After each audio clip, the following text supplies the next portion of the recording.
ආයිබෝවන් කියලා පිළිගන්න ඔයාලා හැමෝම මගේ YouTube channel එකට මම අද හදන්නේ මාළු එඹුල් තියල් එකක්. ඒකට මම අරන් තියෙනවා උරක ඉටි 10ක් විතර තම්බල හොඳට අඹරගෙන තියෙනවා. ගම්මිරිස් තේ හැඳි 2ක් විතර ගත්තා.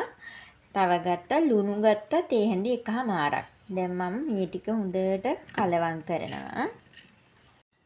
මේකට මම ඇල් අතුර පොඩ්ඩක් වෙන්න වගේ එකතු කරනවා.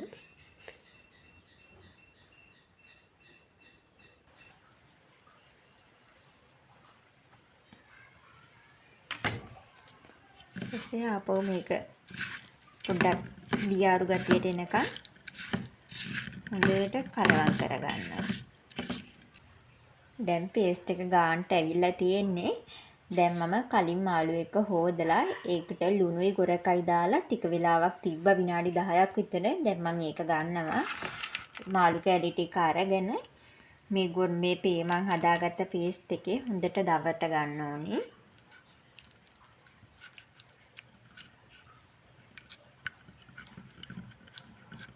මං හදාගත්ත පේස්ට් එක මෙන්න මේ විදිහට දවටගෙන මං ඇතිලියට දාගත්තා.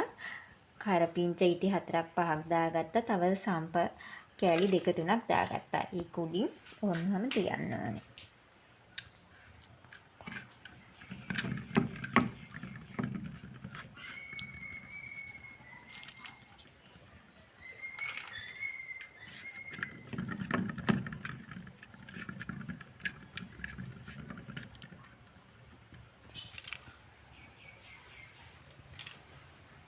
තියෙන්නේ මං මාළු කැලි ටික මං හදාගත්ත පේස්ට් එකේ තවරලා ඇතිරිය අහුරගත්තට පස්සේ තියෙන විදිහ.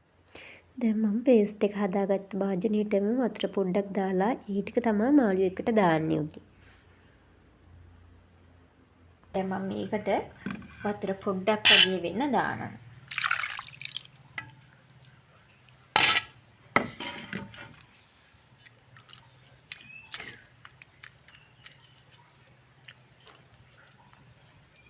වතුර පොඩ්ඩක් වගේ මම මේකට දැම්මේ. මම දැන් ආයේ මාළු එක උඩින් කරපිංච ඉටි 2ක් 3ක් මෙන්න මේ විදිහට තියා ගන්නවා.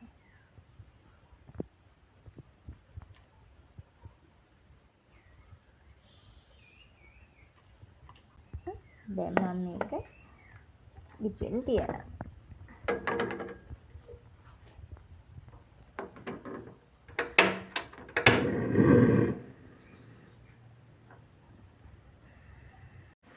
ලිපෙන් තියාගෙන වහගන්න විනාඩි 20ක් පමණ ඔහොම මදගින්න ඉදෙන්න දෙන්න. මේ තියෙන්නේ යාළුවනේ විනාඩි 20කට විතර පස්සේ මගේ මාළු ඇඹුල් තියල් එක. දැන් මම මාළු කැරි ටික පොඩි වෙන්නේ නැති වෙන්න මාළු කැරි ටික අනිත් පැත්ත හරව ගන්න ඕනේ. මාළු කැලි ටික අනිත් පැත්ත හරවගෙන ආයි විනාඩි 25ක් අපි ලිපේ තියා ගන්න ඕනේ. මේ තියෙන්නේ යාළුවනේ විනාඩි 25කට පස්සේ මගේ මාළු ඇඹුල් තියල් එක. මේ වගේ මාළු ඇඹුල් තියල් එකක් ඔයාලත් හදලා බලන්න කොහොමද කියලා. මගේ වීඩියෝ එක හොඳයි කියලා හිතනවා නම් මාව subscribe කරගෙන යන්න. තවත් වීඩියෝ එකකින් නැවත හමු වෙමු. bye.